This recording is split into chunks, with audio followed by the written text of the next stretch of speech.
It's not working.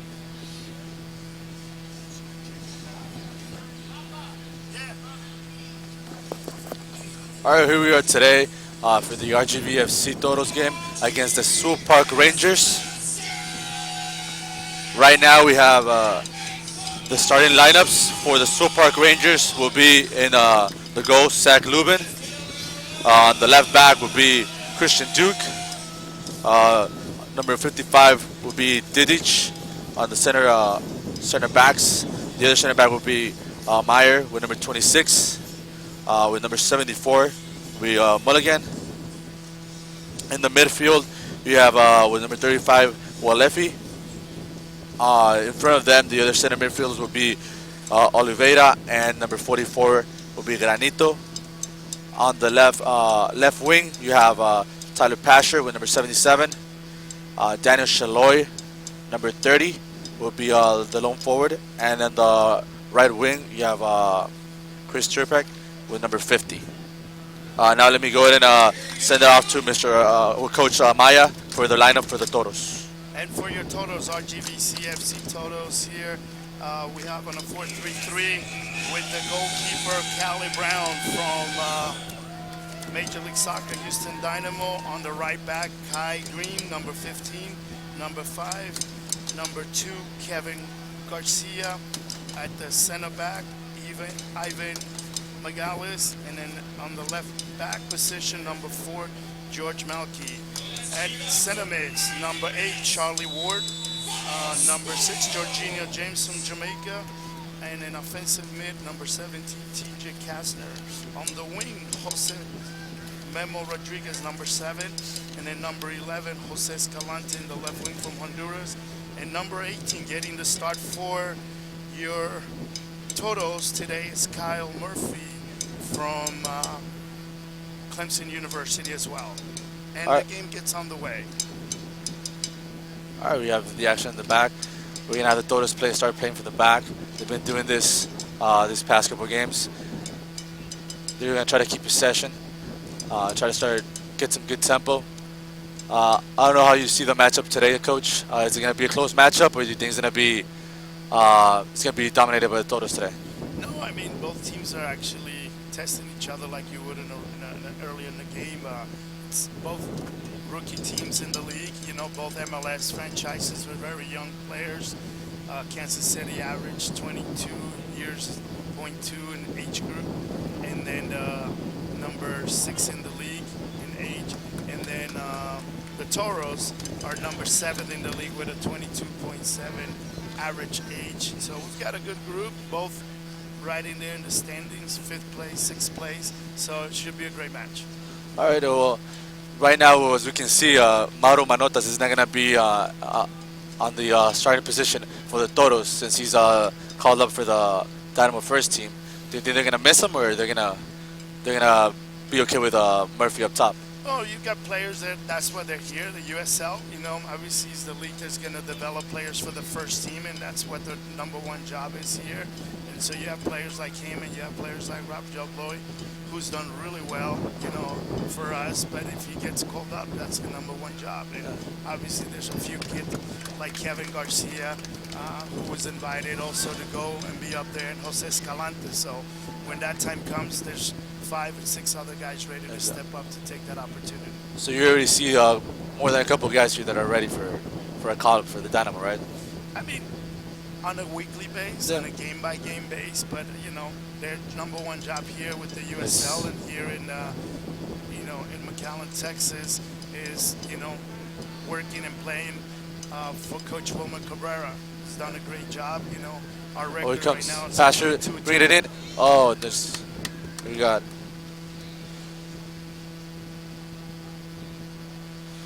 Kai with the save right there. So we have the Rangers playing it back and trying to switch play. Again, they have to be very careful with Tyler Pasher on the left side. He's very quick. He's in one or two touches he can go ahead and get to the wing. That's just like we saw right now. And we have Daniel Shaloy up top. He's a very all-around good player. So he's going to be moving all around the center back. So they have to be careful with that movement. Like you said, they're very young, so they're going to be running a lot around, and even though the humidity here in South Texas is pretty high, I don't think it's gonna affect them a lot. So, Kansas City's actually more humid than it is here. so there you go. So we're gonna see a good matchup then. It'll be a good matchup. There's a mistake with that.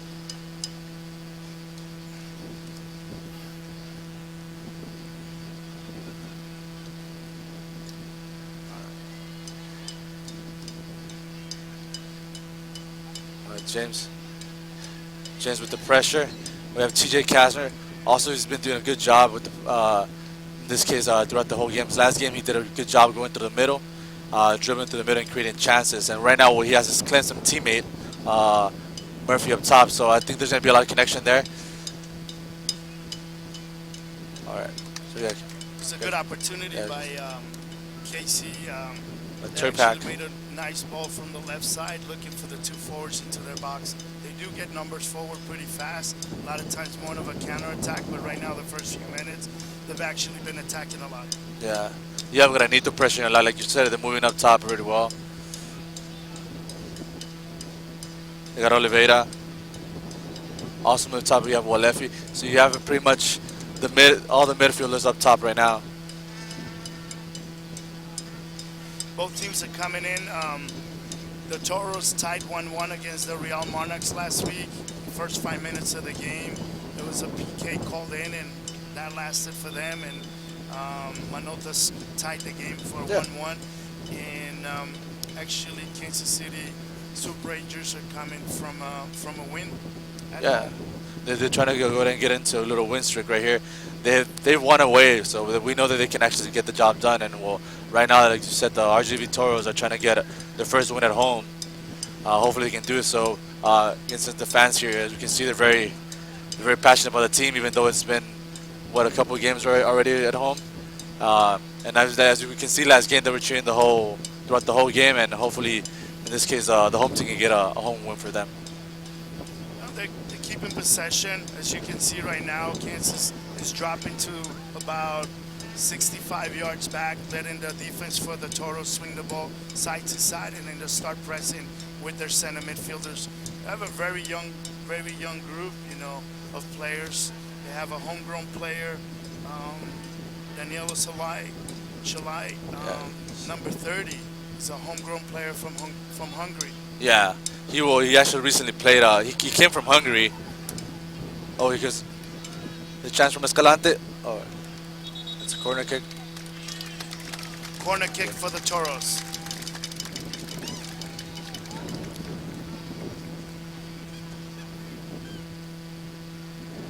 First start for center forward Kyle Murphy.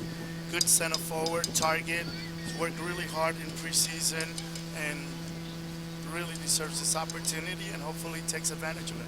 Well, yeah, when he played at Clemson, he came in a lot and he got some game winners throughout his career at Clemson. So hopefully he can do so today in the game. Again, it was through a lot of subbing in.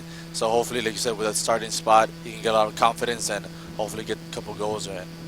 Clemson lost in the NCAA Finals Division I this year to Stanford, and obviously it's the pipeline for the Houston Dynamo as the technical director. Matt Jordan is a Clemson graduate. Offsides for the Toros.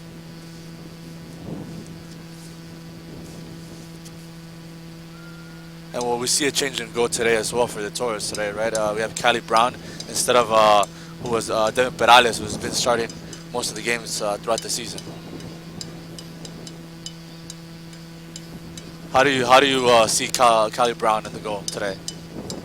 He's coming in to get his games, just like most MLS players do. Come in, get a game, and he's experienced, 23 years old, and you stand right next to him. He's almost 7 feet tall. Communication. A lot of times when the players don't train on a regular basis, have to kind of see how the defense stands in front of them. But Toros have a very, very solid. Oh, we have Shaloi going for the ball. And we had the stop by Magalhaes.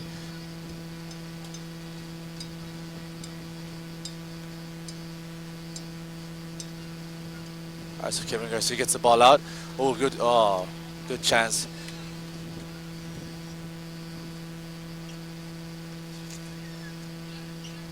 we have to watch out for that because Daniel Shaloi, he's very good inside the box against physical center backs. He's gonna struggle, but if he gets the ball and in space and he gets the shot off, we have to be careful because again he can be a real threat for us right there. A good center forward is always going to look to take a shot, especially coming across the box, looking for far post. Take a shot, lowly drops it, and then there'll be somebody there following it up. Yeah. Yeah, his last goals that he made throughout the season, most of them were first touch.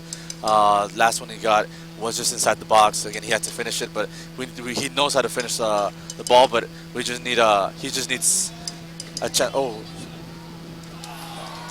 missed chance right there So by really good Murphy. opportunity by number 18, Kyle Kyle Murphy.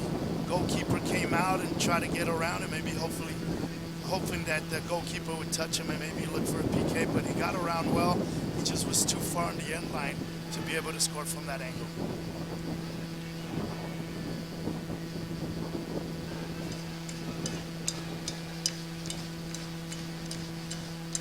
And in the goal we have Zach Lubin in this case. He's starting again after last game. He did a very good job. He's actually been fighting for a spot since he was in his last team, where he battled for the spot the whole season, and coming in today, he's also fighting for his spot. So he's looking to do a good job to keep that spot at the goal for Kansas City. Just like our team in the Totos, every player is going to want to do well, hopefully get the opportunity to move up.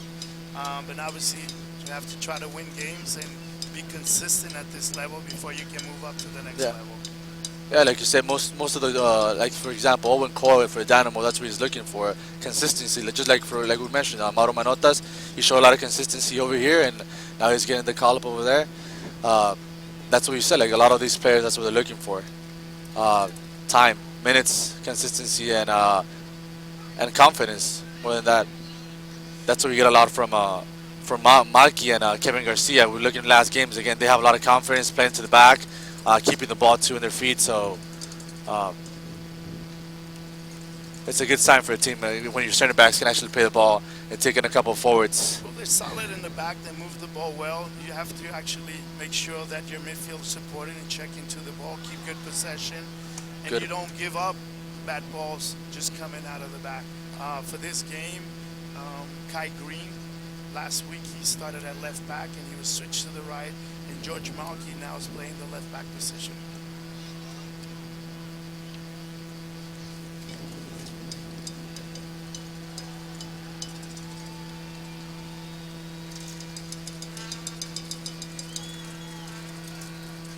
And we haven't mentioned a lot of Charlie Ward in the midfield.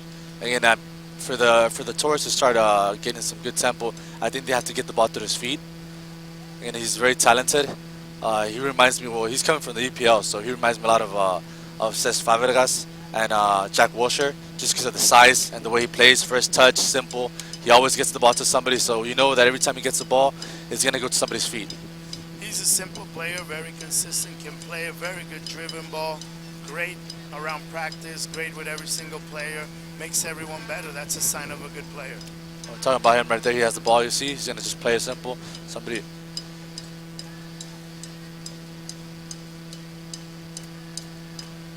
Michael has the ball. Good. Again, plays it back. Hollywood shows a little bit. He gives it over to Kai. He gave it over to James. What do you think about this case about George? Oh, good opportunity. Goal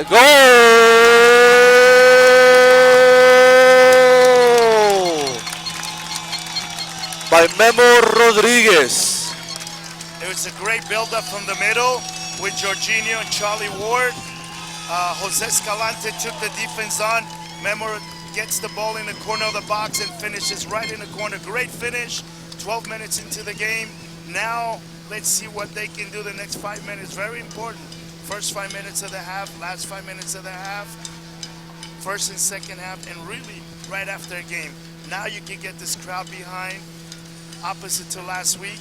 See if he can get another goal and put pressure on Kansas City. Exactly. That's why last game, as you mentioned, they got a penalty against them at the first 5 minutes, so they struggled a lot trying to score a goal. Like I believe the goal was in the late second half. So right now, like as you mentioned, with a goal in the first half and 12 minutes to go, or 30 minutes to go in the half. How about that? So It's great reward for Memo because he's worked really hard in preseason. Great, skillful, right foot, left foot. Kid who works hard, doesn't say much, but just now showing it with a goal. It's a great reward for him and for the Totos. yeah, but he's one of those players that's been part of the homegrown system for the Dynamo. He came up last year. He was playing in Charlotte. Charlotte Eagles was the team he played for last year and had that experience, and now he's up here, and he's one of those players to watch. Definitely a player that locally the fans could get to know more, and if he keeps scoring goals, it'd be a great role model for these fans and for the young youth talent in the Valley area. They can learn a lot about him. Again, he was the Academy Player of the Year for 2 years in a row. So, as you mentioned, they can learn a lot from him when it comes to the youth system. Origa Magalhães with the ball, playing it back to Kelly Brown. Just clears it towards Jose Escalante. He's making the run. He's gonna get the ball. Oh, I believe there was a foul there. Referee didn't call it. Great pressure by Jose Escalante on the wing. And now you're going to see the numbers move up the field for the defensive line in the midfield for the Totos. Mulligan with the throw in.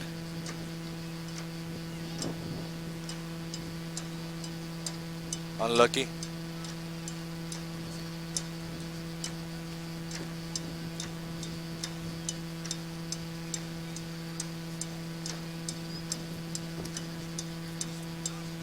Alright, so we have George Maki, he switched sides. Again, it seems to be that's his preferred side. He seems to be better in that end on the left back, don't you think? I mean, one of the biggest things for the change is the consistency coming out of the back, being able to use the width of the field. George Malky can play multiple positions, so does Kai Green. As he can show, Kai will be probably a little bit more productive on the right with his speed and be able to get a little bit quality service. Well, yeah, Kai Green was a midfielder when it was in high school. Throughout high school, in college, he made the transition over to the defense. But again, it's good to have somebody like that plays multiple positions because right now, playing right back, he can actually add up to the offense. And he was a two-player sport from Seton Hall. He also actually played basketball. So at some point, he had to make the choice, but he thought it was going to be better. And passion and love for soccer, and gotta give him a lot of credit. He's here now playing at the next level and following his dreams. Exactly. He did train with a couple of German clubs over there. Jose sends it back in. I think there seems to be a foul right now. We'll get the replay of we can see, but it seems that we'll send it back. Nice slide right there by Mulligan. Mulligan keeping the ball, trying to get to Shaloy. Shaloy, good touch.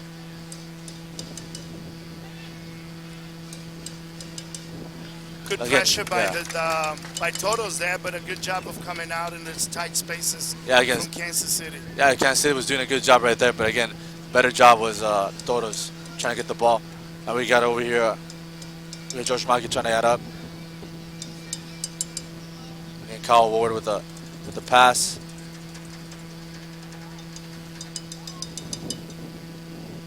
Again, in an interview recently, Jorginho James mentioned that he tried to mold his game to a lights of Michael Essien in the midfield. And you can see that sometimes because he's good at pressuring. He's very physical, but also when he gets the ball in his feet, he's very good at making passes through balls and long balls as well. Well, like every player here, they're lucky to have Coach Wilman Cabrera being the coach who's a former national team coach for the USU 17.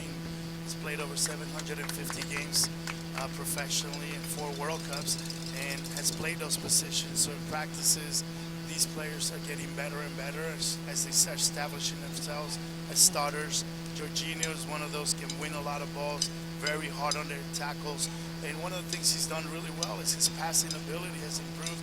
1-2 touch, doesn't look to play that big ball. Now he's keeping possession, and at the right time, he can get a through ball and give it an opportunity to move up. He actually has a very good shot from 35 yards in.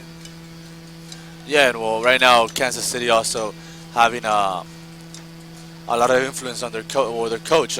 He's from Brazil, and he's made a couple of signings right now. We have Oliveira and now recently Ayrton, who came from Corinthians, but he's not today. He's not here right now. But again, what do you think about the coach and the strategy that he has on for today with a 4-3-3? And number 35 actually is a young 22-year-old as well from Corinthians. He's holding in the midfielder. And then they also have Kevin de Oliveira, who's actually Portuguese from West Africa. So both of them by speaking Portuguese. And like you said, with head coach being a Brazilian background, it's the type of style that team's going to play for Kansas City. I already have Turpak with the ball. Still down the left lane. Try to send it into Saloy. Unlucky. We have again Oliveira with the ball right there. Oliveira getting a chance. Send the ball in. But Magallanes get there first. Just a moment ago, number 50, Chris Typak, is a player that actually played for Wilmer Cabrera with Chivas USA. He's one of those on the team. He's got most of the points. And a player that's always going to be busy in the offensive side for KC. Again, they have two good wingers right there. We have Tyler Pasher, who's been also a Canadian international for the U20, and he was in camp for the national team. So they do have that international experience, as you said over here with the national team, with Turpak and him with the Canadian national team. So we know they're going to have skillful players there. So we're gonna see a lot of action, and as you said, they're going to be very busy throughout the day today. You know, and just like in MLS, the team for Kansas City is one of the top teams the last 8 years. Have won the championships just like Houston has done. Players are going to get an opportunity. They just need to be consistent and know how to become professionals on and off the field. And not every player gets replaced. It's hard to replace a player that has over 100 or 150 games in MLS. Because every game means a lot. Yeah, exactly. And we have TJ Kastner getting the ball to Jorginho James, opening it up to Memo Rodriguez. Again, you think with this goal, Memo's going to get a little bit more confidence to go down that lane and make some plays? Already in 20 minutes, the team has been more offensive than they were last week against the Monarchs. Last week we had, I think, about 4 shots.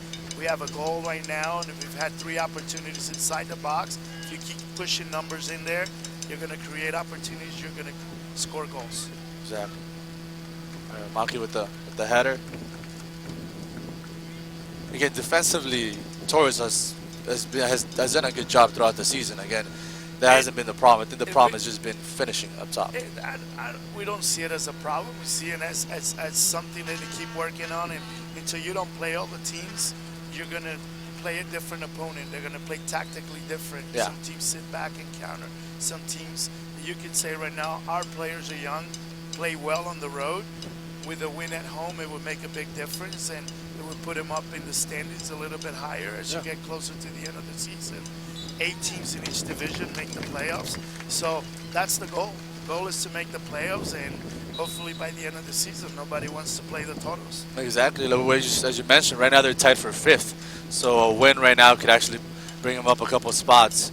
And again, what that does to the team, isn't it giving them a little bit more comfort and gives them the coach a better chance to test players in certain positions, because again, you have that game of the season, the workloads in the training and the playing vary, because Toros are playing today. They'll play Wednesday in San Antonio, and then they'll play next Saturday in St. Louis. So in 7 days, 3 games, you have to use most of your players. Yeah. So again, a win like that would go ahead and help with that load. We have the Honduran right there, Escalante, getting the ball to ward over, all the way over to Kai. Again, Jorginho against, bad pass by Jorginho. Pasha gets the ball, gets Shaloy. Transfer over to Turpak. Oh, bad reception right there. All right, here, if TJ gets the ball, again, if he gets space, which as you can see, Kansas City doesn't want to give him, but if TJ gets space, we know he can do a lot of damage, right? You can't thing is that Kansas City's dropping their two lines really close to the top of the 18 so that they don't get a lot of balls beat up the middle, but that's how the goal happened. Great job by Jose Escalante taking on three people. Then Shaloi going to the middle. Again, Shaloi, if you look at him right now, just physically, he's tall. He's very tall. So you know, if they send a ball through the air, he's probably gonna be able to score.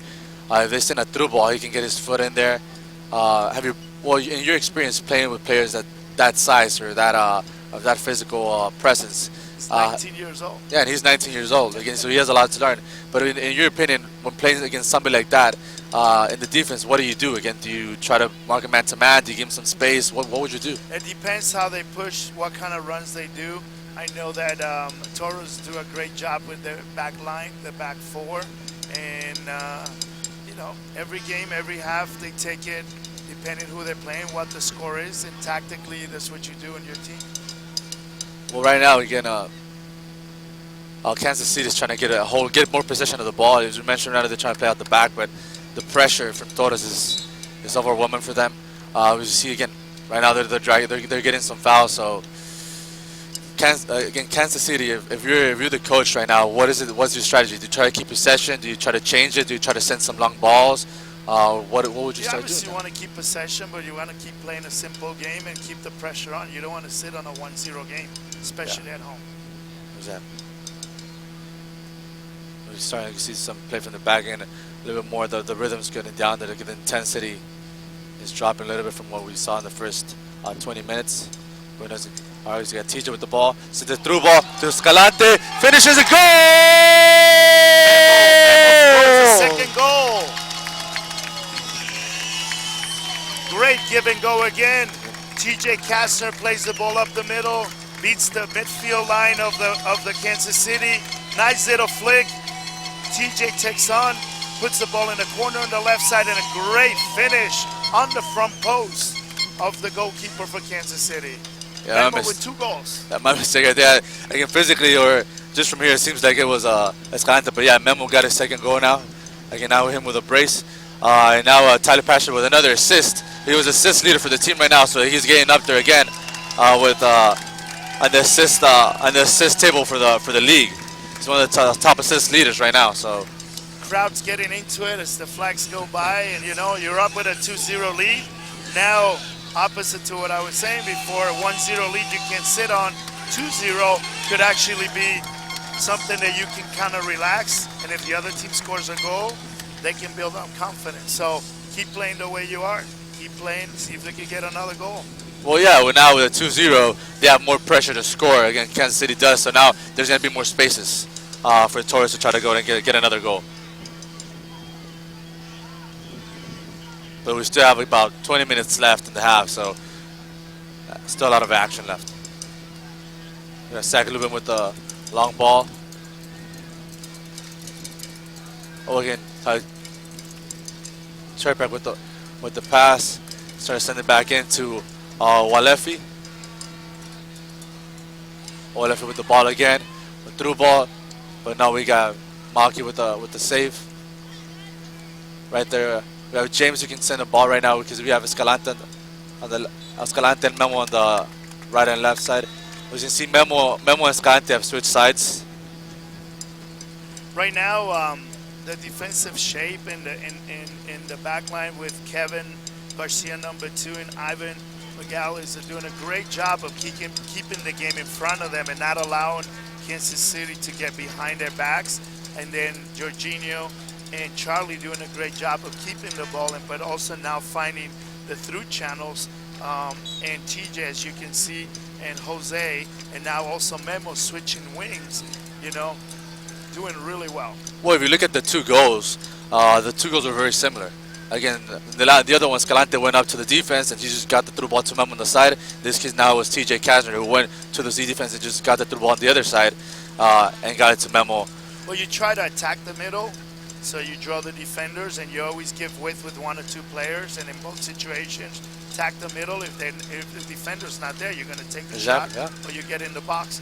Great job in the first one by Jose Escalante, playing Memo wide, And then on the second one, it was a great flick in the middle with TJ, with Memo to TJ. He took on in the middle, and then he played Memo wide left and went in one-on-one. Great finish. Goalkeeper kind of leaned back and put the ball in the net in the front post, which is something that we always tell the goalkeepers, if they're going to score, force them to shoot back post. But great for the Totos, and a lot of work for Kansas City.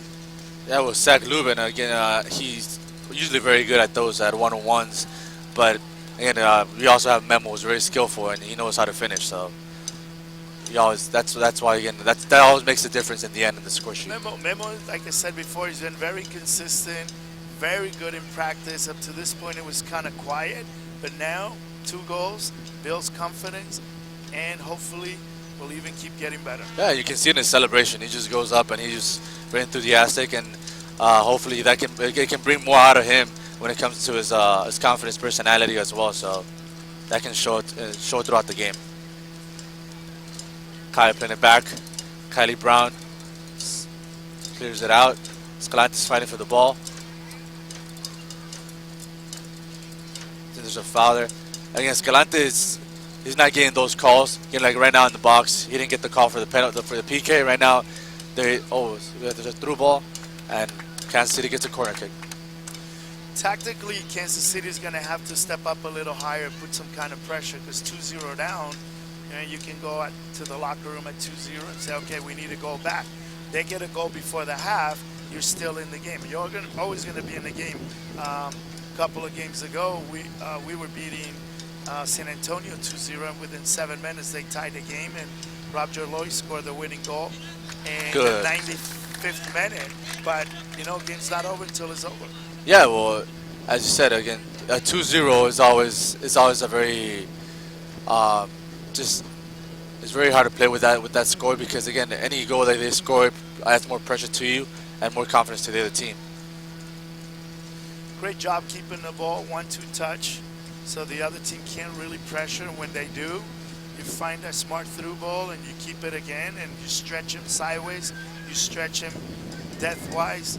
In this field, north to south, is not as much wind as the other game last week. So great job, 2-0, and Well, as you said, tactically, Kansas City doesn't want to move up too much either, because as you saw last game, Toros do play a good long ball, so they don't want to. They have to be careful with that as well. Kai sends it to the box, and we got a corner kick for the Toros. As you can see, both wings and outside backs for the Toros are playing really high. Kai Green gets a great crossing opportunity, and there was Jose Escalante waiting for the diving header, just toe poked by number 55, which is the captain for Kansas City. Yes, it will be Amir Didic.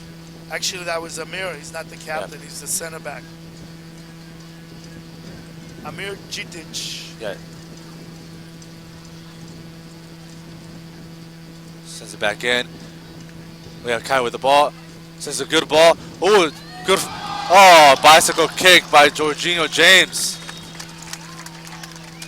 That was close. Great opportunity by the Totos, moving the ball after the corner kick. 3 rebounds. Charlie puts it back in. They clear it. Great ball. Kai Green's on the right side, serves it in. And Jorginho with the bike. Went a little bit over, but great. That's confidence. Yeah, you miss it, you don't try it, you don't score. About 2 weeks ago, Vancouver won with a similar goal in the last 2 minutes of the game. Actually thought it was a foul. It's a water break right now at the 32 minutes, something that the USL does based on the weather. They have a thermometer on the field with the 4th official, and they make sure that everybody's hydrated. So at 32 minutes, doing a little recap, Totos are doing a great job, 2-0, spreading the wings, taking people on from the midfield to the forward position. Up front, looking to get extra numbers in. And so right now, Kansas City's starting to spread out through the back in the midfield. And at some point, they really have to get forward a lot more. Yeah, well, if they want to get the score sheet, or at least try to get a goal before the half, they're going to have to. Again, right now, probably they're getting Again, they're getting some more maybe a different formation or something. Maybe something that they might try. I doubt it. Again, as we said, it's just a half. It's 2 goals. They can still get a goal in with the way they're playing right now. It's not a bad strategy or bad. They're not playing bad. It's just Toros are just good in pressure, good in possession, good overall. So right now, before the water break, we saw Rob Lovejoy right there warming up. So right now you're 2-0, and you have Lovejoy in the bench. Well, there's You got to two be thinking things about that it. you could go a little defensive based on what you want to do as a coach, but this league, everybody's going to get forward, be organized on the defensive side, so you also don't score 5 goals and give up 4. Yeah. But at the same time, that's what the fans want to see. They want Yeah. to see good soccer, offensive soccer, and we are playing at the UTRGV because the stadium for the Toros is still being built. Hopefully, sometime late June or early July, the stadium will be ready. But great opportunity for these fans to be closer. The VIPs Yeah. are sitting literally 10 yards from the game field and right on top of it. And 2-0, now you're getting this crowd, and hopefully it keeps building and developing soccer in the Valley area. Exactly. Yeah. Well, we'll get back into the action with Lubin clearing the ball out, and we got Jorginho winning the ball right there with a good header. And pressure from Memo. And now Malki also into that pressure. You said they're going up. Both left and right back are going up. And adding to that pressure from the midfielders. All right, Tyler Pasha getting to the ball, but right there we have Kai cutting that lane and giving just a throw in. Oliveira with the ball. He's getting a shot. He gets deflected, and Cali Brown just manages that very easily. Midfield and defense for the Toros are doing a great job of making sure that no cross and no shot is uncontested. And then they're following the runners and not ball watching. And more than anything, playing a simple and a quick game out of the back. Yeah, I think that's been the word throughout the whole game. Simple. That's how they've been playing. It sounds easy to say. It's just simple, but it's easy game. Very good touches. Very as you can see right now. Oh, there's a lot of pressure right there from Walefi, who gets the ball right there to Mulligan. Gets it to Shaloy. Good cut by Shaloy. Oh, but right there we got James with the ball. Again, Shaloy's gonna try to get those type of plays. Took a little too long. Opportunity. Escalante on the In the middle, oozed. Again, try to do the same play over towards Memo over there on that side, but wasn't that lucky this time. Ooh. At this level, the ball always has to be moving. You can't stop to see what you're going to do. You should know what your 2 options are, to the right, to the left, in front of you. And if pressure, where can you play the player behind where you don't put that person in trouble?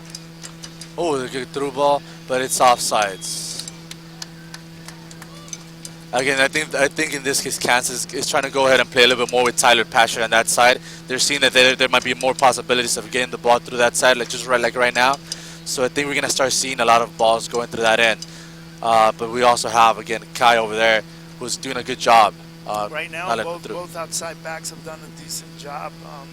In order to beat Kai, not only do you have to beat him with speed, you have to beat him with putting pressure and force him to go inside or force him to go back. And if Kai can come down the wing, he's going to be dangerous in the attack for the Toros. Yeah, and he's been throughout the game right now, so hopefully we can see a lot more of him right now, right there.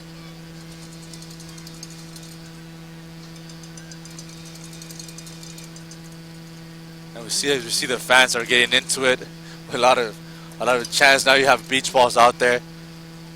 And so it's a good atmosphere now. The base is growing here, Yeah. and then the group is actually going to travel to San Antonio for the second game of the rivalry.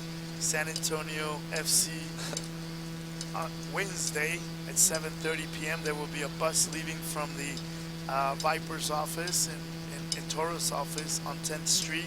So any of you guys that want to join the group can contact the club. Just looking at the website. Yeah. And you know, the more fans, the better.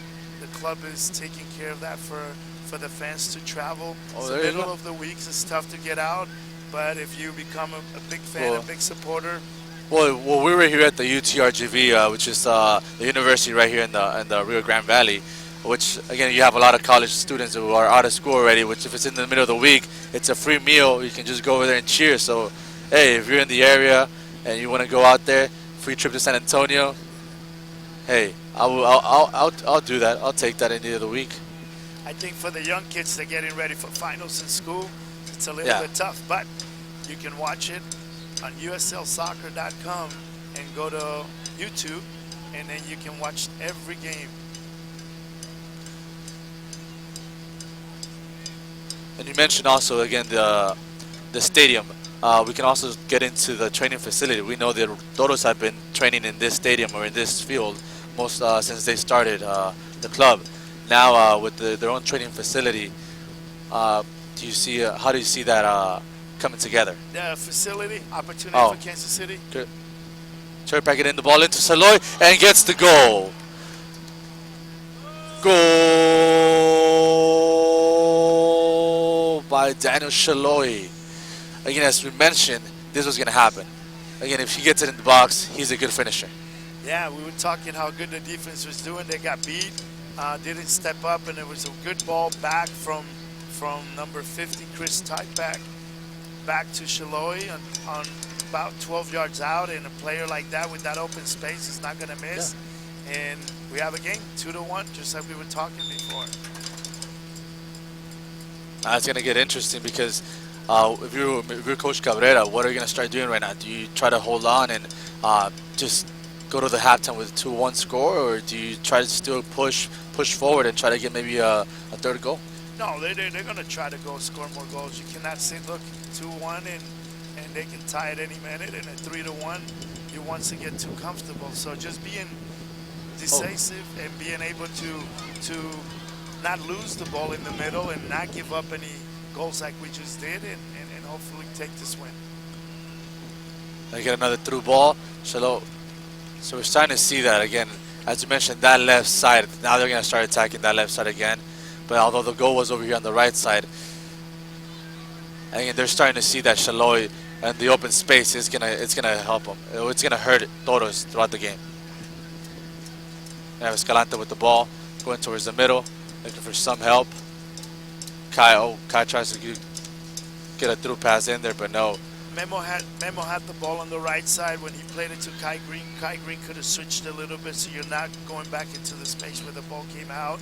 And yeah, picking up the pace the last 4 minutes, take it 2-1, regroup at halftime, and obviously both coaches have 5 substitutions, which USL does. So you're able to make a lot of different tactical moves. If you're a team that you're down, you're able to bring 3-4 guys that can play offense. Yeah. You know, it's good. If you're up and you're playing a team that at any minute, maybe you add an extra 2 defenders, but you can't just take all your offense out and sit on 1 goal. Yeah, exactly. It's not the best strategy just to hold on to that. Again, you see it at at the professional level, MLS. Or you get a Memo right now pressuring the ball over there at the top corner, at the right corner, and he gets a throw in.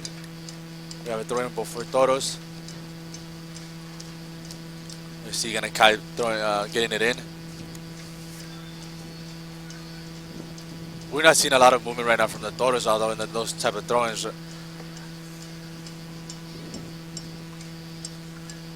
TJ getting the ball. Again, this is what TJ is very good at, right there with the ball. Oh, a touch. Kyle Green was trying to draw the foul there. Such a big body. Magalaes gets the ball out of there. Yeah, but at the next level, both teams will watch each other. You get to see film. You get to train on what you thought you did well the game before and what could you do better. And then you go into the next game. And, you know, like I said before, this week you have 3 games within a week. So there isn't too much time to recuperate. And you're playing the next game and you're playing the next game. And, you know, San Antonio's team that's chasing right now us. If we could get a win today, and you can get 2 wins out of the 3, it'd be perfect. If you can get 3 for 3, even Exactly. better. That's usually always gonna have a positive ratio. So we got right there Mulligan, the corner, sending it in. Oh, deflection. Good deflection right there. We have Jose Escalante with the ball, moving it forward. Long ball towards, seems to go in towards Memo, but a little bit inaccurate right there. Good play out the back. Good pass from the captain, Chris Duke. We have a young captain in Kansas City, Chris Duke.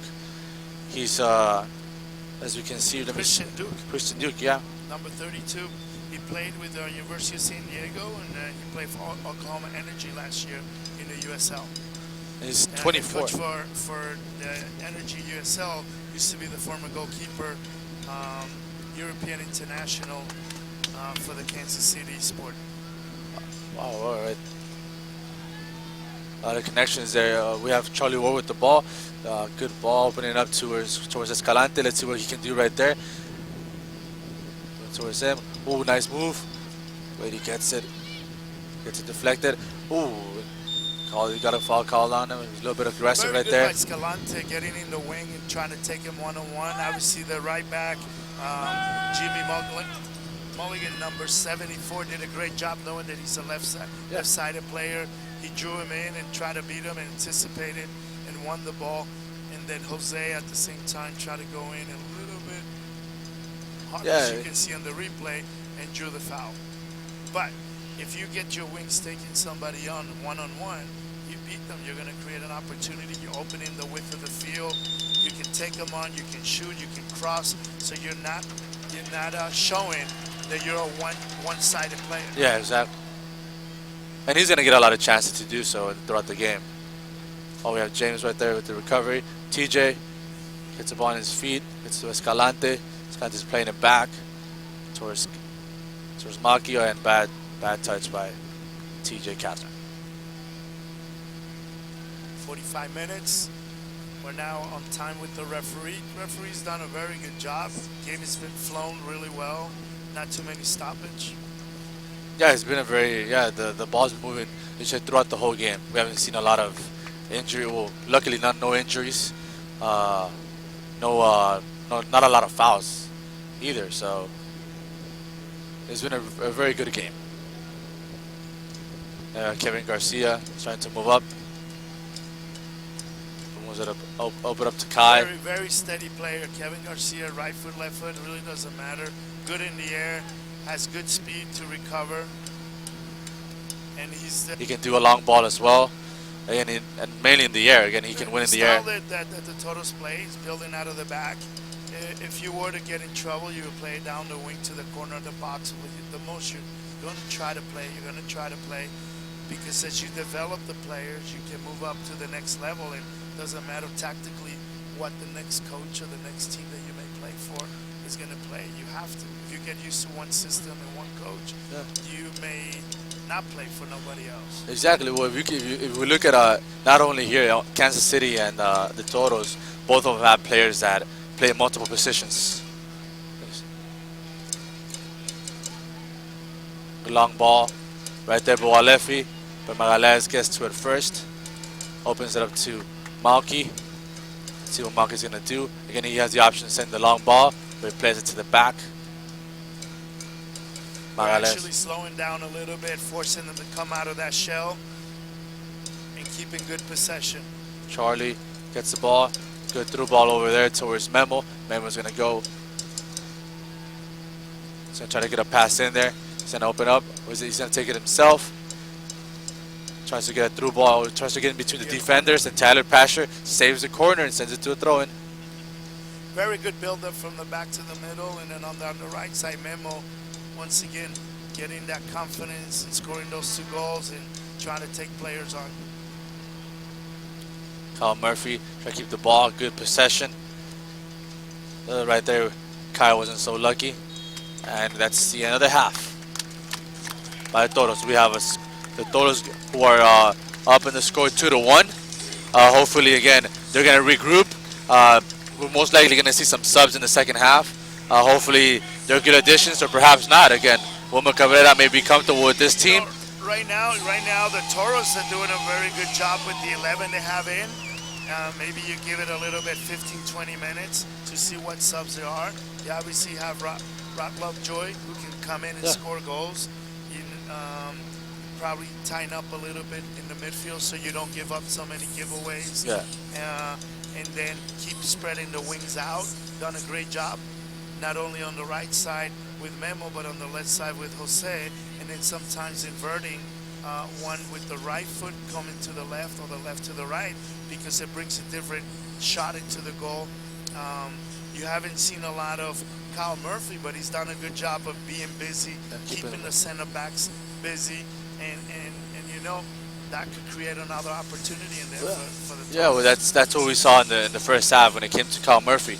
He hasn't shown up in the score sheet, but his movements around that area have helped a lot the Toros out a lot to get the 2 goals On the already. Kansas City side, for the Swope Park Rangers, their goal came in on an attack by number 50, Christian Typak, where he attacked the center backs, played it wide, and then we got around the corner and then played the ball in. Had a second opportunity very similar, so we have to be careful with our wings and our outside backs getting forward too much, and then maybe our center back not losing track of any of the midfielders getting through. Yeah, exactly. Again, with that goal, they just let the Toros know that they're alive. They're gonna come out there and play in the second half. So I think we're gonna have an entertaining game in the second half, and hopefully it is because again, with the fans here and all the people here, it was almost a sold out crowd here. So hopefully they can give that to the fans and we can have more action to talk about in the second half. Yes, on the records right now, once again you have the Rio Grande FC Valley Totos with 3 wins, 2 ties, 2 losses for 11 points, and the Sioux Park Rangers are 3 wins, 3 Three ties. losses, and 1 tie with 10 points. So really, the whole league is within 1 or 2 games or 3 points from middle to top, and actually from the bottom. I mean, you look at the Western Conference, your last place team probably the only one that has the least points. We're gonna wrap it up right now for halftime, and we will be back in a few minutes. See you soon, folks.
against the Swope Park Rangers from Kansas City.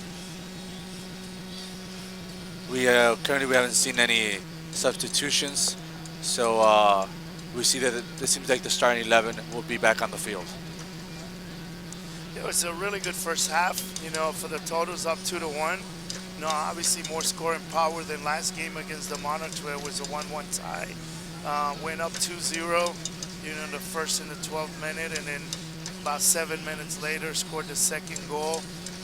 He did a great job of building in the middle with TJ and Charlie Ward and Jorginho, keeping it simple. Yeah. But one of the great things was finding that through ball so that in that little space from the middle of the field to the top of the box, he committed the defense, being able to play the ball wide, always having an option with Memo on one side or with Jose Escalante. And, turns out that Memo scores both goals, one on the right side of the box, one on the left. And then on the other side, we got caught a little bit, not in a counterattack, but a little bit spread out with our left back. Yeah. And Kansas City attacks the middle, plays it wide, and then they play a drop ball back to an player just sitting there being unmarked. So you can get caught ball watching, but anywhere in the box, everybody should have a player being marked. Exactly, yeah. And right now we're going to get underway again. We got TJ Kastner with the ball. Charlie Ward sends it over to Memo Rodriguez, but it's too long right there. Now we have Christian Duke with the ball, throwing it in. Daniel Chalot trying to win it, but we got Kyle Green getting the ball first. Charlie Ward passes back, Daniel Magalhaes, and Memo gets the pass, gets a through pass over, and it's an offside. It's on Kyle Murphy. Little questionable call there on the offsides, but once again, now needing that goal for Kansas City may open up where the defense pushes up a little bit more, and that creates an opportunity for Kyle. No subs for the totals for the second half. No subs either for Kansas City, so they're gonna keep their both 11. Ooh, not good play right there by George Malky. Kansas City is pressing a little higher second half. Usually a team that watching on film you can see sitting back and playing more counterattack, but both teams play a good technical style, simple, creative. And so hopefully second half you don't have too many giveaways from the Toros in the middle and keeps creating opportunities. Memo Now goes Kansas down. City Memo goes down in the seems to middle do of with the an field. injury. There was a late hit right there. He actually made the pass and then the player didn't mean it, but somehow caught it top of his foot. Great 2 goals for Memo. Yeah, he's been he's got a brace today, so he's been good overall throughout the whole game. Again, with good touches, 1 or 2 touches usually. That's how he's been playing, and it's been working for him. Again, he did have a couple of runs through the right wing. Hopefully, he can get a little bit more of that, and we can get another goal, probably a hat trick from him today. For the fans that have been watching games for the Totos, as you can see at home, we've been using the orange kit today, all white. Maybe they're gonna keep the whites and maybe keep the scoring chances keep coming. Yeah, that's how a lot of coaches do. Recently, in Mexico, when they started winning with the black uniform, they started keeping that uniform throughout the Gold Cup, and hey, that whatever works, right? Whatever wins to try to get a win, and if you're that kind of person who believes in jinx or winning or losing, obviously. Yeah. As long as it's not one of those things where you keep using the same socks and you don't wash them until you lose the game. Again, we'll be good, I guess. Oh, nice pass right there by Kyle Murphy. And TJ Kastner goes down. There seems to be a late hit at the end of the play. Right there, seems like it was by Kyle Didic. Murphy's a strong center forward that can take people on. Is very powerful. First 3 steps, can shoot with both right and left for dominant right foot. He's done a great job of coming back for the ball and finding TJ And as you can see, TJ was hit not only on the foul, but when he fell down, he Amir fell down on Didic top got him, of the yeah. other player, so he got hit twice. And the ref did see it, so but he just gave him a yellow card. So I think that's also a little bit questionable, but at least we got a free kick. Let's see what Torres can do with this. Now Charlie's gonna go for it. Charlie Ward gets short touch. Referee's telling them they wait for his whistle. Whole Kansas City team has dropped 3/4 of the field, literally, to their defensive third. Kevin Garcia sends the ball over to Magallanes. He gets it to Jorginho James. Jorginho switches it back to Kevin Garcia. He's gonna start moving forward. So it's Charlie Ward, plays it simple, back to him. You have Daniel Magallanes who gets the ball again to Kevin Garcia. Starts to play up, gives it over. Now Kai Green gets the ball, tries to go through the legs, but it's unlucky, but gets a throw in.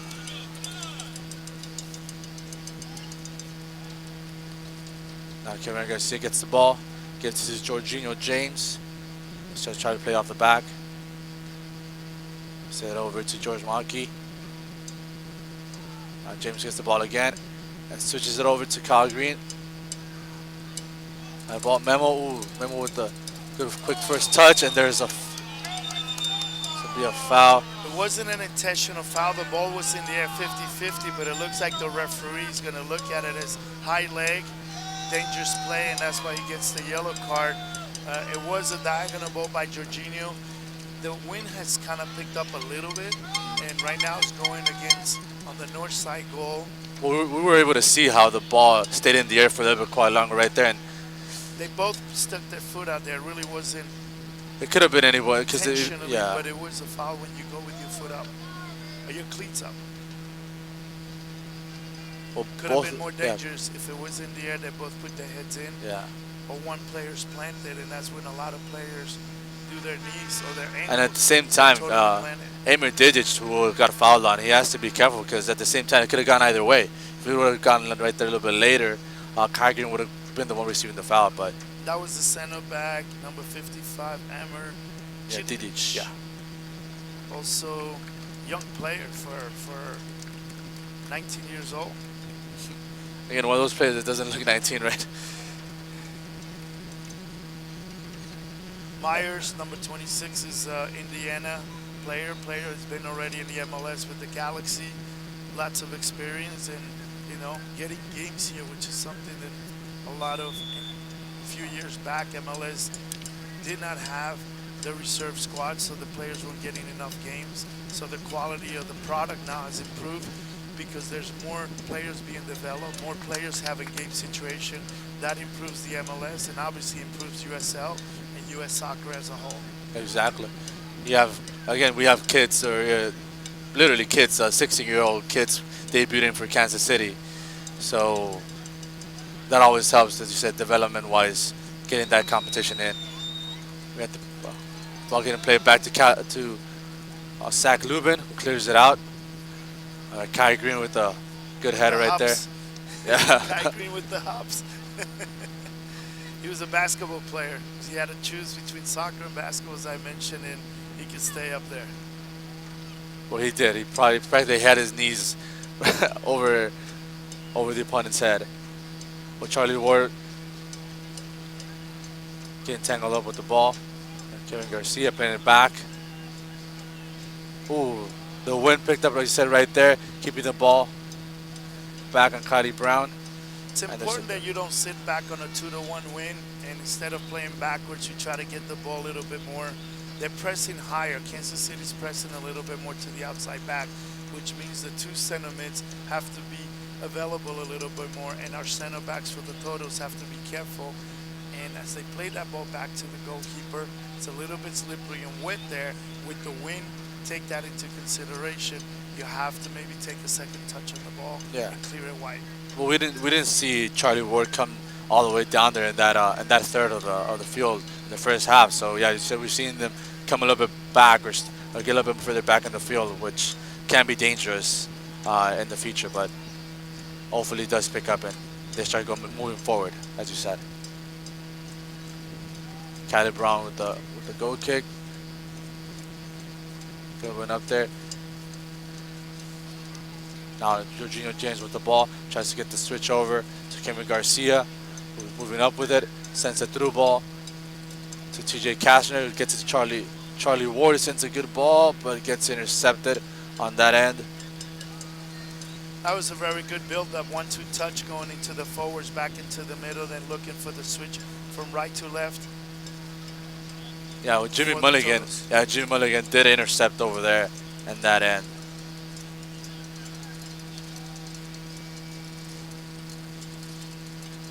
Jamalki sends the ball in towards Escalante, who again gets cleared right there by Jimmy Mulligan again. Goalkeeper Callie Brown, 6'5", 200 pounds, Houston Dynamo. He is actually 23 years old. Birthplace Leesburg, Virginia, and he played for University of Virginia, national champions. We do have a lot of national championships in this game right here, right? On the Toto side. Oh, good play by TJ Kastner. Skillful play goes in there, sends the ball in, and oh, good save by Zach Lubin. Great opportunity. TJ taking players on 1-on-1, and he was looking to play that through ball on top of the box for Kyle, and then for also Memo on the back post. Good skill by TJ Kastner. As you said, he is one of the national champions that we have here, the NCAA, right? Also with Kyle Murphy. Yeah, they played in the final. They lost to Stanford. They lost to Stanford. Yeah, but they did a great job this year.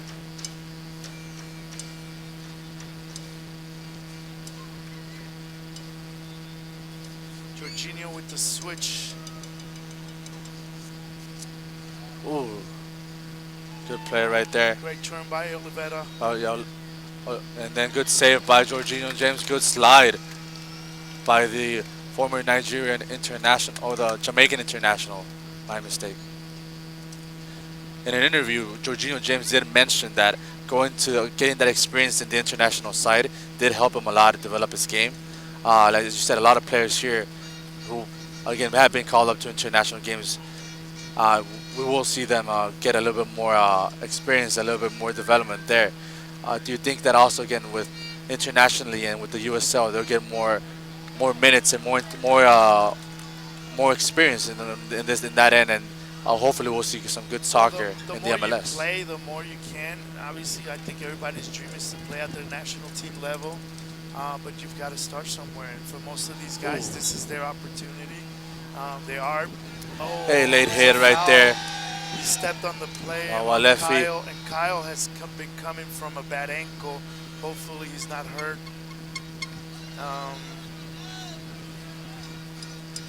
Number 25. You see the replay. Oh, it wasn't. Stepped on it right away. And that was. It's on camera. Brazilian defensive mid, number 35. Walefi getting that. The cleats up right there. It seems to just be. It's just been that the cleats again. As you mentioned, no injury when it comes to the ankle. And the referee, luckily, does his job. Talk to both. Really be careful. I will make a call, and he uses his cards when he needs to. It's good that he didn't give a yellow or red card in that situation, because definitely changes the games. Yeah, again, in one end it's good, another end it could go in another direction. But again, he seems to have a good communication with the players throughout the whole game, where they are listening to him, and he gives them a reason why he's not giving the card, or why he gave the card to each player. So it's keeping the intensity on the ball and not on each other. Oh, and good through ball over to Turpak, who's trying to get in there, but Kai Green gets the save and gives a corner to Kansas City. Very good recovery speed by Kai Green, number 15, and a through ball. Player de Oliveira for Kansas City starting to get more balls and starting to take players on and break down zone from the midfield. on Totos. Yeah. So we got to keep, an eye on him and start looking at the wings a little bit more as well. Good. TJ Pasha with the corner, and it seems he called another corner. The refs calls for another corner right there, and we're gonna see, in this case, Oliveira trying to go over there for the and get that Kevin Oliveira going for the corner right now. In both wings for the Kansas City are playing probably 15, 20 yards higher. Oh, and there's a close shot right there by Kansas City. Again, we're starting to see a little bit more of an aggressive side from Kansas City when it comes to their play. They're trying to get up there, they're trying to get corners, and Turpak with the shot right there. Again, Toros have to be careful in those. If you look at the instances. stats in the first half, RGVFC Totos had 3 shots, 3 corners, and then the Swope Rangers had as well 3 corners for 2 shots. Right now we're going into the 59th minute and 30 seconds of the second half. Now we see Cali Brown going out of the box and getting the ball cleared out of there. Now you see Tyler Pasha getting the ball thrown in, trying to get it back, but it's a bad touch. And you see Jose Escalante trying to get that ball. Tyler Pasha gets in there in the middle and he's trying to win it, adding some more pressure. Now we're seeing the pressure from the Toros trying to come in. But again, Kansas City, as we saw in the first half, they're good at playing in small spaces and getting the ball out of there. And if not, again, they'll just do this, what also the Toros have been doing, which is playing back with their goal, in this case, Zach Lubin. Kyle Murphy's the forward playing high for the Toros, and then the rest of the midfield for the Toros are doing a great job of being compact, getting ready to come into the game exactly at the 60th minute. Rob Lovejoy, who 2 games ago scored 2 goals and scored the winner versus San Antonio FC. And it's a great time to bring in. You have a team that's 2-1 down for Kansas City, and now you bring speed. Come in, it'll be a great matchup. Yeah, well, Lovejoy is a very intense player. He's always going full speed and everything, and all his play either offensively or defensively. So we know we're gonna get a good 30 minutes from him. So it looks like the substitute coming out. Jose Escalante came out on the left wing, and now you bring Lovejoy on the left wing. On the left you can wing, also so switch with Memo again to the right. So Rob Lovejoy, who was a first-round pick for the Dynamo not too long ago, and he was one of the most outstanding players when it came to that season when he came in. One-on-one, probably one of the best in the league. He had an injury, reason why he's down here, and also trying to get some game time, get back 100% to be able to play 90 minutes, which is a plus for the Toros to have a player of that caliber. So again, you have good through ball right there by Charlie Ward. Gives to Jorginho James. Plays TJ Kastner. TJ tries to keep it safe and plays it back to George Malky. Okay, Jorginho with the ball. It's TJ. George Malky gets it. 2 touches. As you can see, again, this is what Toros play. 1 or 2 touch game. Movement of the ball throughout the whole field. Again, right now they're just transferred from the left wing to the right wing, and they're doing the same again. Trying to look for that space, that through ball, or that long ball in this case towards Rob Lovejoy. Yeah, trying to keep it short, and then once in a while they play that long through ball, maybe creating that third goal opportunity. Yeah, well, last game against the Monarchs, that did help a lot. And you see Turpak with the long ball inside the box, but Cali Brown gets the save. Good save, good distribution. Switching point of attack from the goalkeeper, Cali. And we have Cali Brown right there. We have trying to see Charlie Ward move down to that defensive third. Getting the ball to George Malky. Malky going 1-on-1. He goes through, and he's trying to see Starts to look up to see what's gonna do, and there's a foul called over there, and it seems to be on. Let's see, Christian. Oh no, Jimmy Mulligan gets the foul called on him. No, as you watch the game, there's a lot of things that go into consideration. Who starts in your lineup? What are the matches? What do they have? What do we have? And in our staff, obviously Wilmer Cabrera is the head coach. You have Michael De La Russa, who's had USL experience with Arizona, University of Maryland. He's worked with a lot of national team players.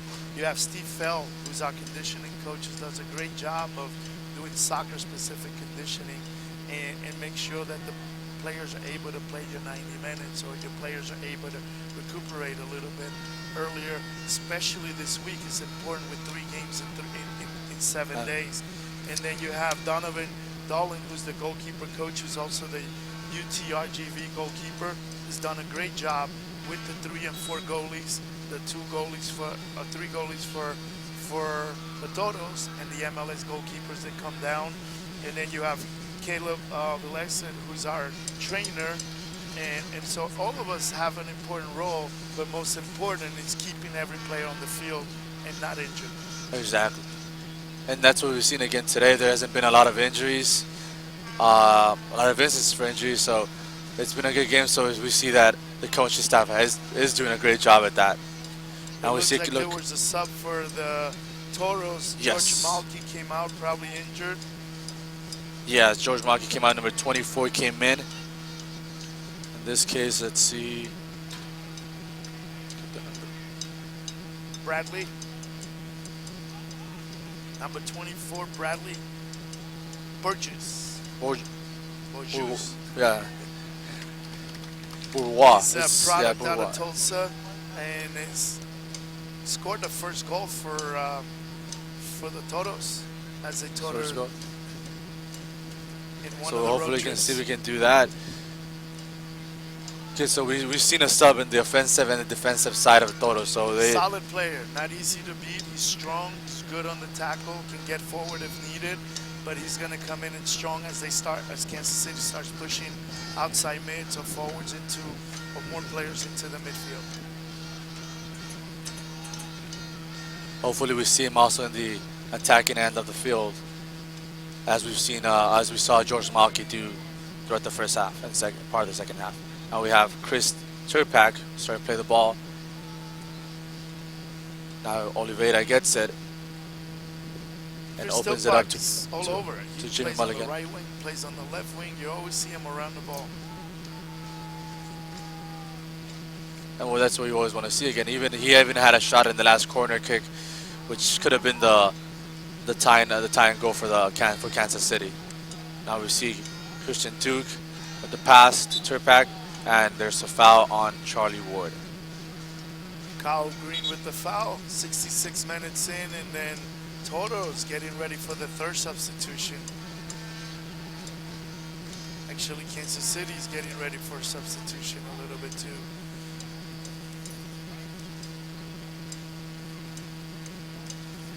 Very important that we don't give up anything in the box. As you can see, Totos are keeping a high line with their back line, and obviously with a tall goalkeeper, 6'5", he's good in the air with his frame and his hands. Probably can get up to 10 feet up high in the air.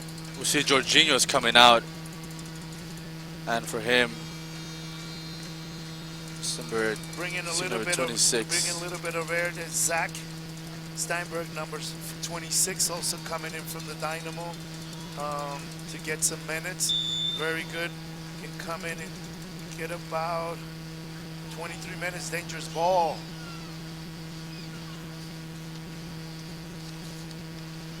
And there's a corner kick. A whipping ball that went across the box, and almost Kansas City got at the end of it with the 2 outside wings, and then laid it back for a shot, and now in for the corner.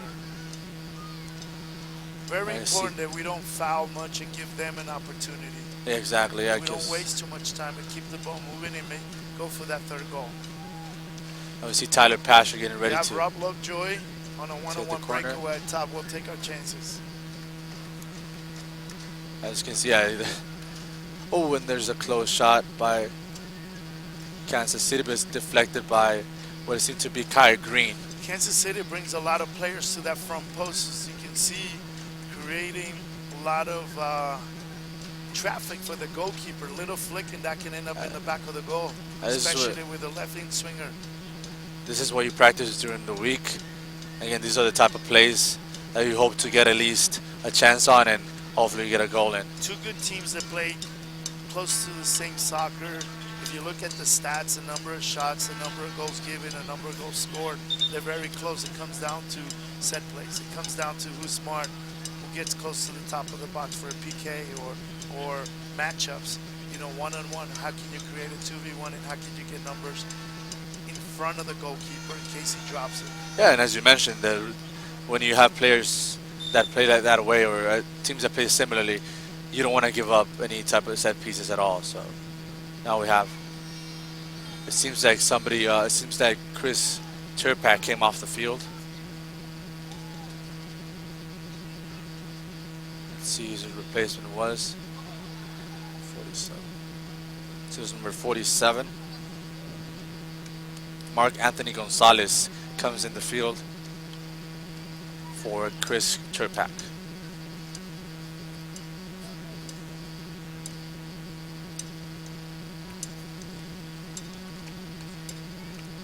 Gonzalez was also.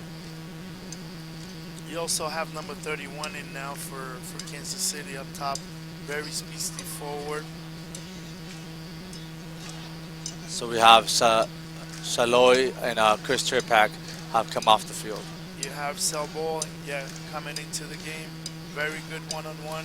Looking for through balls with that speed.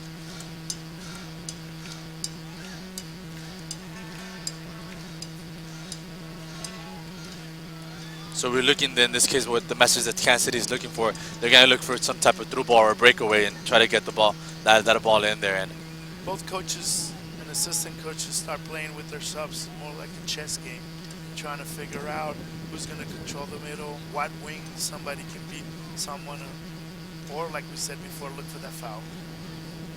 Nanso Sabo, as you said, is a product of Nigeria. And as you can see, it's short in this case in stature, but that usually means it means a lot of speed. Now we got Rod Lovejoy with the ball. Ooh, nice shot by Lovejoy. Well, you just mentioned again his quickness right there. Just one-on-one opens up and got to get the shot off really quick. Actually, it was Memo who stripped off the ball on the left wing. He dribbles around, and then Kyle. That's Kyle Murphy. Oh, Kyle, yeah, when sorry. Kyle Murphy makes the turn, could have taken it in a little bit more, but he did a good job. You know, if you don't shoot, you don't score. Yeah.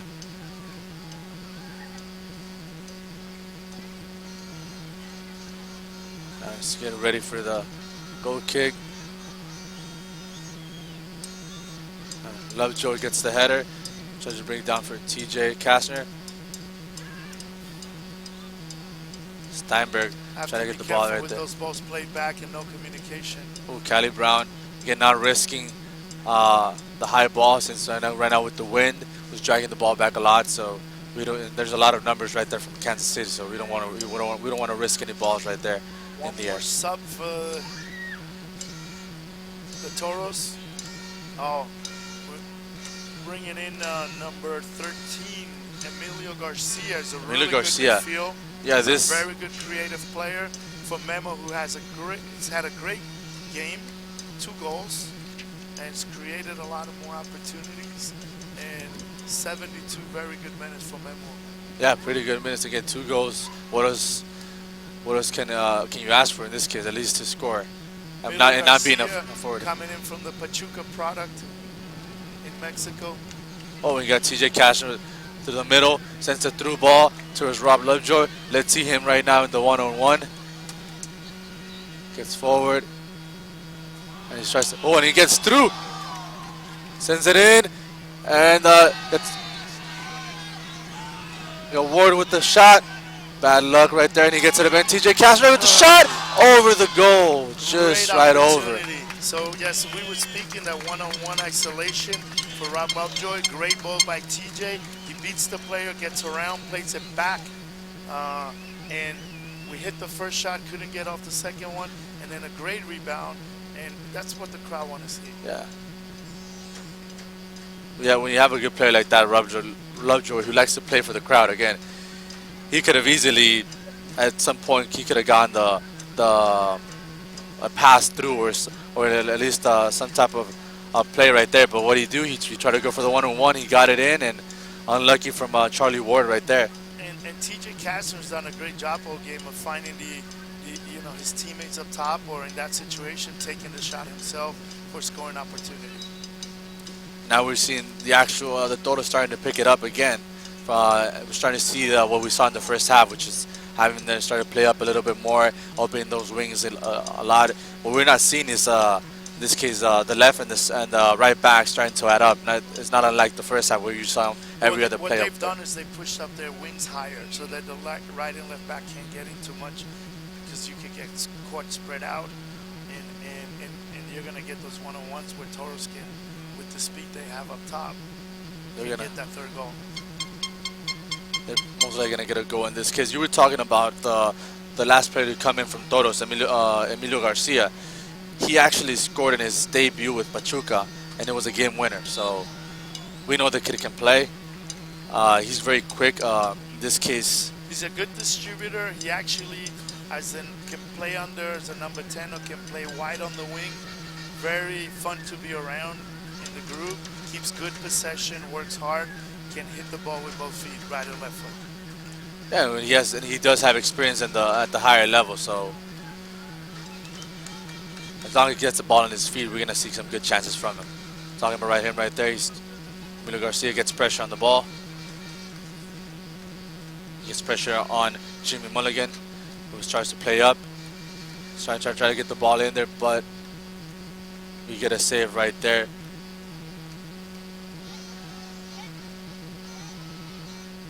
Charlie Ward won the ball, tries to come out instead of just clearing it. And Ivan, just a little bit in trouble, clears it up the field. Chris Duke gets a pass. Right, this is Sabol. Sabol tries to get in there and physically, gets a foul called on there right there on Zach Steinberg. And we were just talking about you can't really give up these set pieces or these free kicks, because again you have somebody. When the play before, we were trying to build coming out of the back, and then the center back, number 5 Ivan, cleared it up the field. That gave the opportunity for Kansas City to collect the ball in the midfield, play it through, and find number 31, who's very crafty, and finds this. De Oliveira with the free kick. That's the thing. Again, sometimes whenever you're not that big in size, you can drag fouls more easily, because again a small hit or a 50-50 ball right there can look more like a foul on your side. So referee counting the steps. Have to be careful with the follow-ups from the Rangers. Ooh, and that's a good shot. Low shot, but Cali Brown. And we see it seems we have a water break. Really good bending ball over the wall into the corner, and the big frame of Cali gets to it. Did not touch it, if not would have been a corner, but a very good shot in it. Now they're getting a water break in the 77th minute of the second half, where your RGV FC totals are up 2-1 on the Kansas City Swope Rangers. Yeah, we got over there. This case, in that last chance before the foul, Bourgeois got beat right there by Jimmy Mulligan. And we hope that doesn't happen a lot, because again, if they start seeing that again Bourgeois is having problems, you're gonna have problems with one-on-ones. You're gonna start attacking that end, and when you have somebody as quick as Sabol, it's gonna create chances, and hopefully again they're hoping for a goal and tying the game. And Toros, obviously, they're not going to want that. Looking into the league in the Western Conference, you have as number 1 Vancouver Whitecaps FC2 with 7 games played, 17 points. The LA Galaxy 2 in second place with 10 games played with a 4-2-4 record and 16 points. In third place, the Colorado Springs Switchbacks with 7 games, 5 wins, 2 losses at 15 points. And then number 4, Sacramento Republic FC with 8 games, 4 wins, 3 losses, 1 tie for 13 points. And you have St. Louis FC 7 games, 3-2-2, 11 points, and they're ahead of the Rio Grande Valley. Same amount of points, but they have a +2 in goals. And so you have it with 11 points also the Orange County Blues, and then you have the Portland Timbers with 10 and the Swope Park Rangers with 10. So it's a close league Yeah, from the first to the number 10, and then actually number 10 to number 13, all it separates, it's 1 point. So yeah, and it's gonna anybody, 1 win, 3 points, get you back up get top. you. Yeah, but at the same time, again, you don't want to sleep on anybody here. Again, right now we have, for example, LA Galaxy who play very well. They have really good players, and right now they're already at 10 games played, which gives them a disadvantage sometimes when we got called. Almost got away with Yeah, the almost. steal there. And we have Meyer with the ball, which gets intercepted by Emilio Garcia, and Emilio tries to get again that pressure in there in the middle. Oh, but there's a good through ball to Tyler Pashner, and Cali Brown sends the ball out of there. Great job with your goalie, watching the game, anticipating that through ball, playing on the high line and being able to clear there. You see a lot of young goalies to stay just inside their 6-yard box, and that gives the opportunity for the shot, or gives the opportunity to take them on and find the open player. Good recovery right there. Ooh, it was a bad. Charlie went on a 50-50 Yeah. ball and didn't look as bad, but it looks like he hurt one of the Kansas City players and it gets a yellow card. 2 weeks in a row, and Charlie Ward gets a yellow card.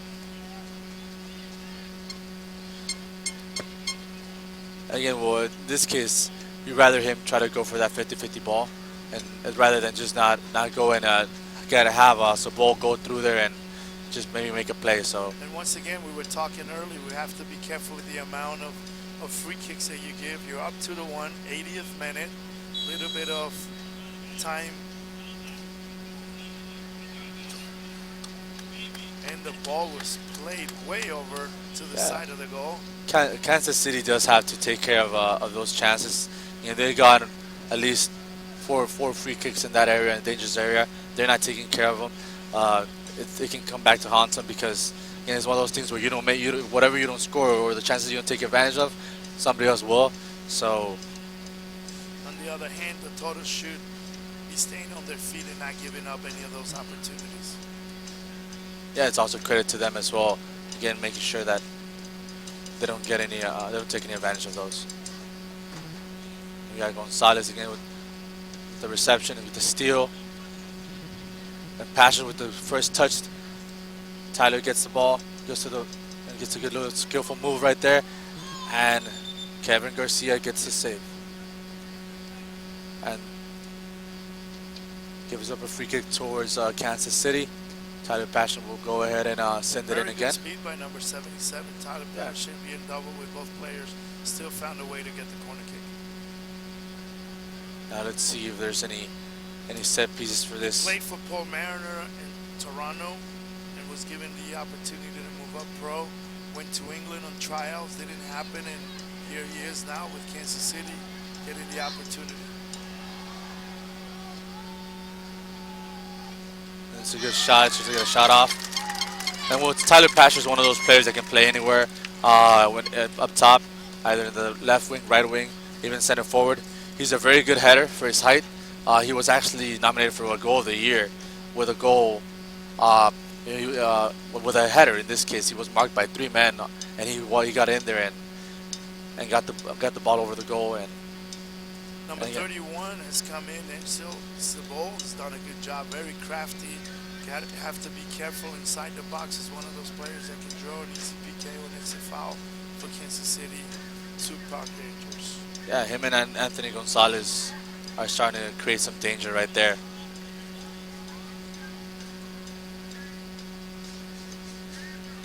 Good clear red.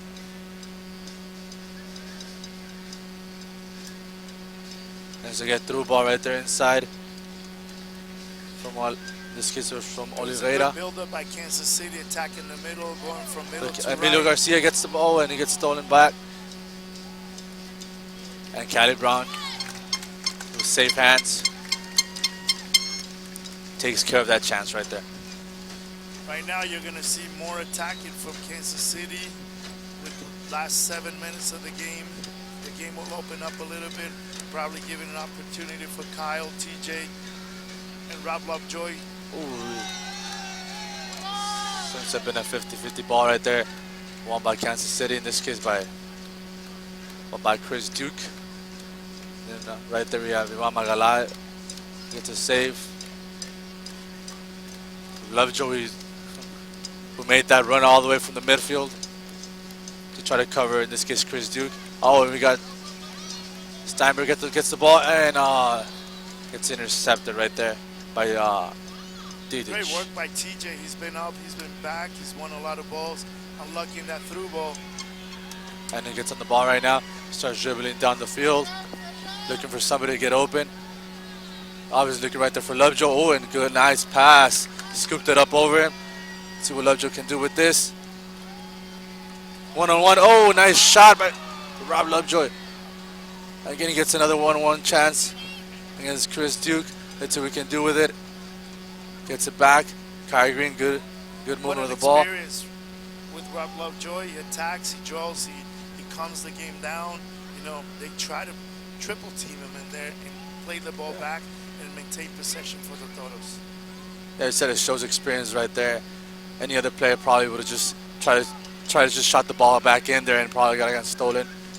And then get a counterattack. Yeah, and then exactly get a counterattack. And you can't do that with these type of players that you're playing against in Kansas City. And we got Zach Lubin. Punts the ball. And you get a win. Oh, and Steinberg, who has been getting a lot of calls against him this whole game.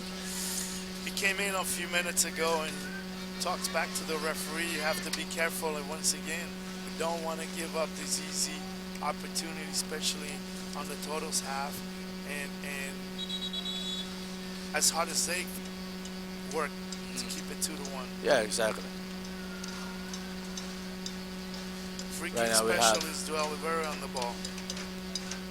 Let's see what we can do this time. Last time he almost got the ball in there. Let's see what we can do. Seems like there's going to be a set piece. And that's a nice header. But again, Cali Brown with the safe hands. Again, Cali has been very, very good today. Again, the one shot he got, it was right in front of him. It was pretty hard for him to go ahead and get that save. But anything else that's come his way, he's taking care of it successfully. Defense has done a good job of keeping everything in front of them. Only once and twice have gone around, and the one time on the goal. But then on that free kick, you're keeping the line up of the top of the 18-yard box. Everybody's being marked, and everybody's doing their job. Exactly. Now it gets played right there to Alefi. Alefi gets to get played back towards Meyer. Like Kai, who gets the save right there. It's a good header. Again, Tyler Pasher with the ball in his hands. Gives it back to Oliveira. Tries to get somebody open. Tries to move. Look for somebody open. In this case, Tyler Pasher. Ooh, gets the ball through. He met Lovejoy, but still didn't get through. You have the last sub coming in for the Toros. TJ will be coming out of Lucatero with good legs, fresh legs, good left foot player who can carry the ball, who can take somebody on. Very good young player, last 2 years. MVP for the DA Academies for the Houston Dynamo, homegrown player who will, after this game, be going back to Houston. Houston is actually playing a friendly game against an international Spanish First Division club. Oh yeah, it's Real Sociedad of Carlos Vela and company over there. Well, it's a good chance for him to get again good international experience.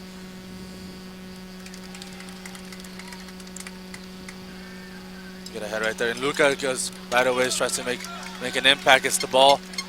See what he can do right here, one-on-one. He has Lovejoy on the other end. Gets it to Charlie Ward. Transfers over to Lovejoy. Lovejoy. Nice pass over. Again, we get the ball again to Luca. Luca, good pass. Good through ball. Lovejoy gets it in there. And goal!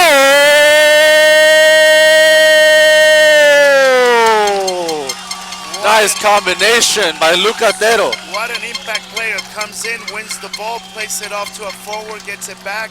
Great Right here, run behind to play the ball into Lovejoy, and then he plays it through Bodo Lovejoy and puts it in the back post.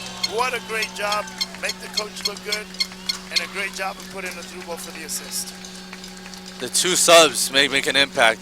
As you said, again, everything you mentioned before, again, comes into play here. Lovejoy's one-on-one experience, his good movement, and Lucatero's impact. Again, this is going to give him more confidence. As you said, he's going to go and play Real Sociedad.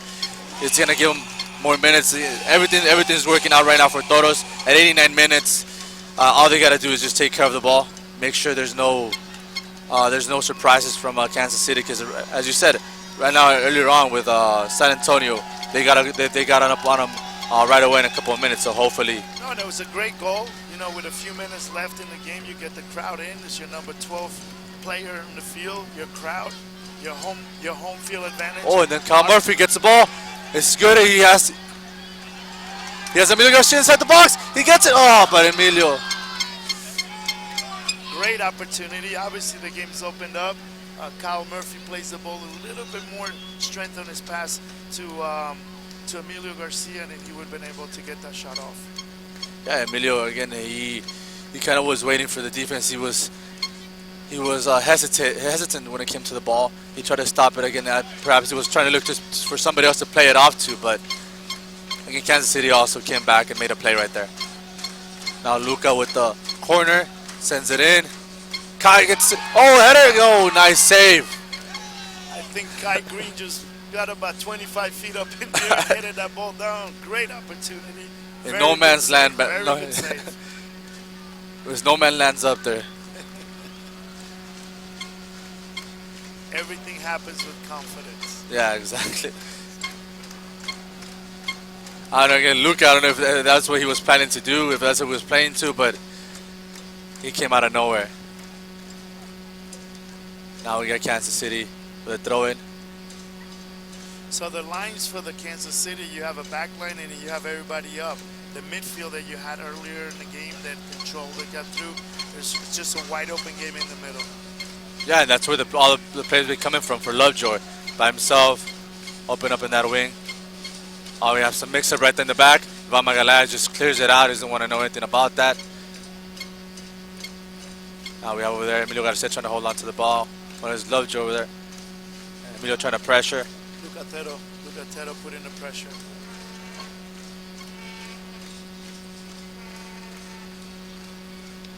Kevin Garcia clears the ball. And Lucatero tracks the foul right there. We're at the 90-minute mark and we're on the referee's time. Great time for the crowd to jump in and trying some pressure. And Kyle Green. Overall, good game from Kyle Green, right? Defensively and offensively. He's solid. He brings hard blue collar work in there. Can attack on the left, can attack on the right.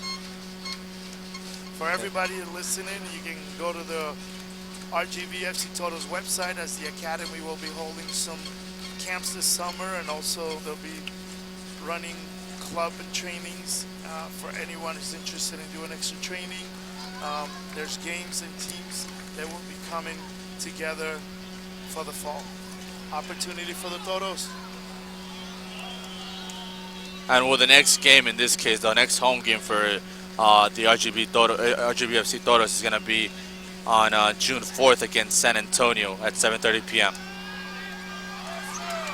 Oh, we get another goal by Emilio Garcia. Wow, that was a great turn. I think he did 360s, two 360s in the box. Lucatero finds his feet, and he plays it into Emilio Garcia.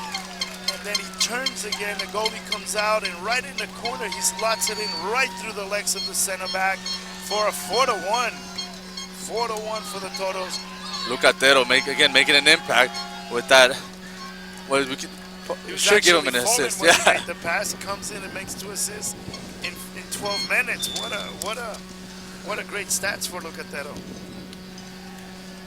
So it's been overall 2 good games from for the 2 youngsters from the homegrown Dynamo Academy. In this case, Lucatero and Memo. Done Memo a with a great brace. job. Done a great job, and then you also see that it's not only the same player scoring goals. It creates competition within the team. It creates having 3 games in 7 days, an opportunity for other players to step up, and this will add points in the standings. And a great job today by the staff, by the team, every player that came in. Kansas City gave a good game. A referee was very good. You know, obviously second half when you start bringing a lot of subs, the game slows down, then it picks it up, but that's part of the game. Exactly. And as we did and learned last week, the lesson where a lot of time was wasted when we tied 1-1 versus the Monarchs. It could have been more time added. Even the referees are improving. For the crowd to get the first win at home. Yeah. It's great here at UT RGV. The total's 4 and Kansas City 1. Good. Again, great game overall by the Toros. Hopefully next game we're here with San Antonio is going to be would be the rivalry here, the Texas rivalry with San Antonio. So hopefully we get to see everybody come out here, get a sold out crowd, and we hope to see you again, guys. From my end, Rafael Longoria. The game coming up on Wednesday will be in San Antonio. I'm trying to invite everybody to come out at 7:30 versus San Antonio FC. And then on Saturday, the RGV FC Totos will play in St. Louis. All the games again, you can go to the USL.com and then go into YouTube, and you'll be able to get all your Totos games live and get to know the players more. So when you come to watch the game live, you will see that rivalry again, where the Totos will play home against San Antonio in a 4. You play 2 games at their home and 2 games here, and the first game was great, 3-2. There was a little fight there. We actually had one of our players that came out injured. 4-1 again, great game, and the crowd is all into it. I know, yeah, great crowd. As you can see again, the players going towards the crowd, giving them also paying the respect to the crowd who's been cheering through the whole game. Again, we're here almost about 30 feet away from them, and they have not stopped cheering since before the starting whistle from the referee. Again, from me, all I can say is thank you guys for listening. Thank you, Coach Rafa Amaya, and Rafael Longoria. We hope to see you again next time. And this is USL Soccer from McAllen, Texas. See you next time. Thank you very much, guys. See you soon, folks.